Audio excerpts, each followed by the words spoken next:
So now we're back to learning GDScript from zero, and this is an open source project by GDQuest.com. All right, so we'll continue where we left off over here at strings. So throughout this course, we've mostly stored numbers and variables, but what if we wanted to store a player's name? This is where strings help us. Strings are instrumental in games and applications. We use them to display information such as the description of a spell or the name of a character. All right, so we got the Godot robot over here. All right. So what are strings? A string is a value type which holds text. To create a string, we write the text wrapped in quotation marks. For example, this is a text string. You see the quotes at the beginning and the end. The quotation marks differentiate strings from other value types and function names. We may remember we've used strings before in previous lessons, like here where we have var my name equals robot. I don't know if we did that. I can't remember us doing that or not, but whatever. Take your word for it. Under the hood, strings are arrays of characters.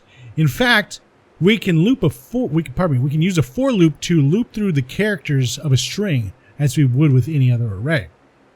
Turns out.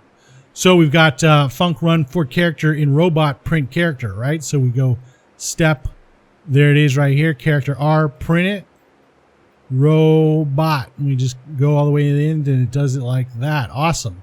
All right. So which of these characters are strings? We're going to select all that apply. Nah, this is a number. There's no quotes. There's quotes here. There's quotes here. Submit it. Looks good.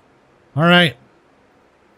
So one and name are strings. One only contains a character and doesn't represent the number one. True.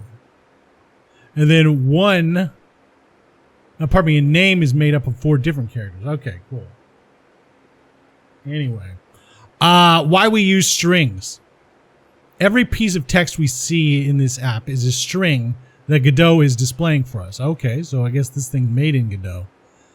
Much like how vector2 variables make calculations easier, string variables come with many helper functions and tricks we can use, all right?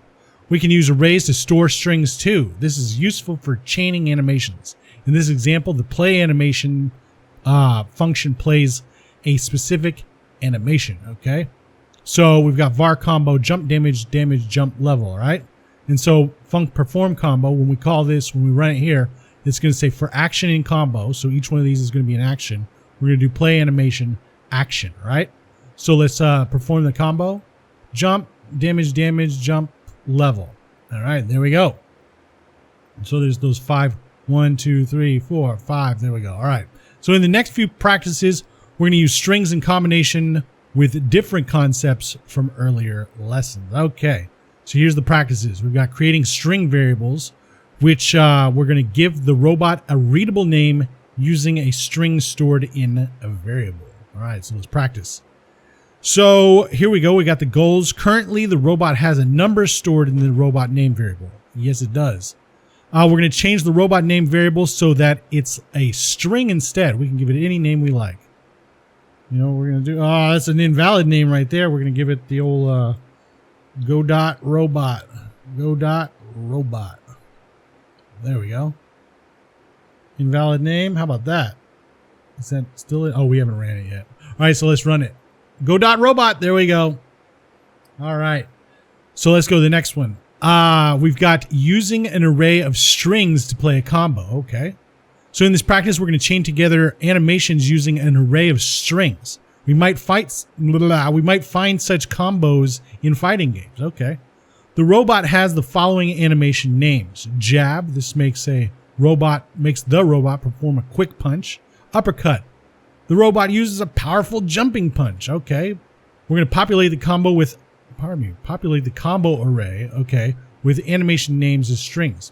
Then for each action in the array, we're going to call the play animation function to play them, okay? The array should contain 3 values. So the robot makes these 3 attacks, 2 jabs followed by 1 uppercut. Okay. So yeah, we'll start off by filling up this thing with jabs and an uppercut. So we'll say, like this here. And let me take this to where we're at. Control Shift. No, that's not going to work. just holding on shift and then left, I guess 3 times. 1, 2, 3 gets that. Copy that, and then we'll drop it off 1, 2 times. And then we'll put some spaces in too. Get rid of this one. Why not? All right, so we need a jab, and an uppercut. So jab, jab, and uppercut. Yuppercut, uppercut. All right, so we've got this combo array. Now let's do a for loop to go through it. For move in, what's this thing called? Combo? Combo. So for move and combo, what we're going to do is play animation move. All right, so play animation move. All right, and this should take care of it. Let's see. Okay. Looks like it worked. And continue. Lesson complete. So let's go to the next one. All right. So now we're on to functions that return a value. And we'll see you next time.